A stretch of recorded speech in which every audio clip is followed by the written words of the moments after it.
What's going on, guys? I want to talk to you about becoming your own CEO.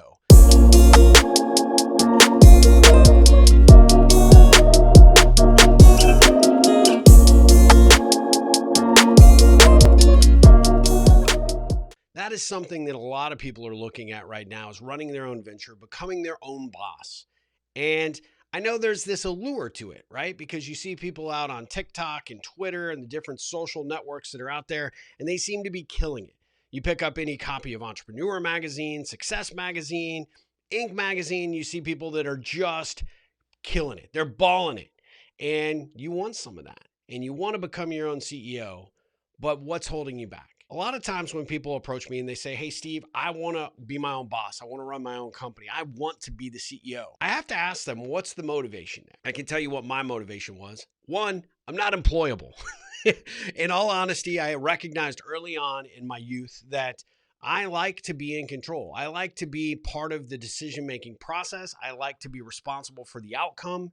And I really want to be in charge, not for the power, but because I really want to be able to roll that dice, and I want to be able to say whether I won or lost based on my own effort. Being the top dog, the top, person at the company, the CEO, is one of the ways to do that.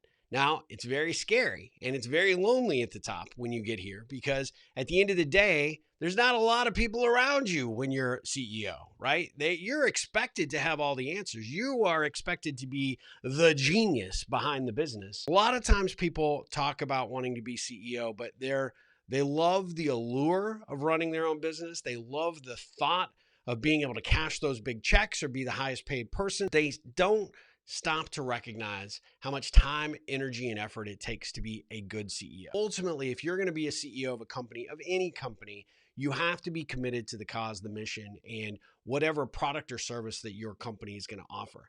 You have to be the number one cheerleader. You have to be the number one person out there working the hardest. You're generally the first person in. You're generally the last person out. You're constantly thinking about the business. It becomes like a marriage in a lot of ways, because that constant companion of your business is always there. And a lot of times people get and fall in love with entrepreneurship because they think it gives them unlimited freedom, and it does to a certain degree. But early on, as you're growing your venture, your business, whatever that might be, you could be an influencer on TikTok or Instagram, and you're trying to grow your brand awareness. You could become the next YouTube superstar, which I am clearly not. But there is a business model behind it, and you have to put a tremendous amount of time and effort to grow that business model to make it successful. But they never talk about having to work those late nights, working weekends. That's what I'm doing. I'm doing it here because I have to do what is necessary to grow my company. I'm an entrepreneur. I've got 3 companies that I work on continually every single day. And I love what I do, but it's a lot of hard work. So you have to understand what you're signing up for, because it isn't just, hey, I'm going to start this business and money is going to flow. It doesn't work that way. And a lot of times you'll find that you are having to put in days and months and years of effort to get that business to the point where business just flows. But you have to be willing to put that time in to grow a business of any value. And if you're going to be CEO, you've got to be willing to put in more work, more effort than anybody else that you bring on behind you, because that's the key. One of my misnomers when I first became an entrepreneur was I would open up my door, I would hang my shingle, tell the world I'm here, and I would wait for them to beat the path to my door to give me money. It does not work that way. I had to get out there. I had to hustle. I had to make connections. I had to build relationships. And even then, those things don't immediately pay off. You're placing a lot of individual bets, you're planting a lot of seeds, and you're hoping some of those come to fruition and come back to you. Especially in today's world, where you see people out there that are advertising on YouTube or on these various social sites that, oh my God, I've made it. Here's how you do your $1 million company. It's not quite that simple. Now, they are pretty good at putting together a program. They're pretty good at figuring out how to take your money so that you pay for their mindset and their approach to building their business. But nothing that they will show you, nothing that you will go through, nothing you will experience will replace the hard work and the efforts you're going to need to put behind your idea. The 3 things that I would give you as really good feedback if you want to be a CEO. You have to be willing to understand that you are signing up to be the hardest worker at the company, bar none.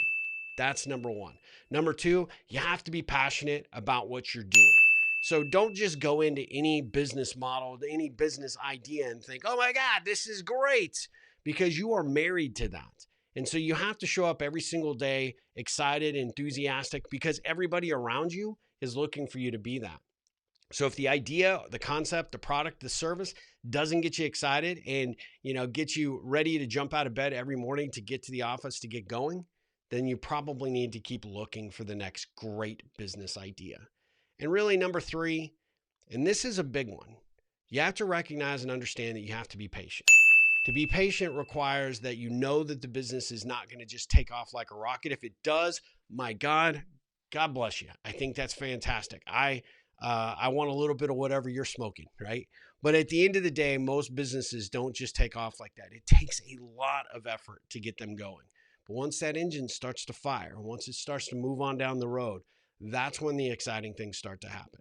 So you want to be a CEO, you want to be in charge, you want to grow your own business. That's my advice to you. Hope it helps.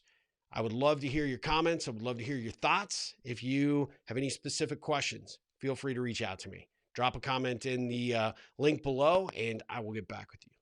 Till next time, my friends. Ripple on.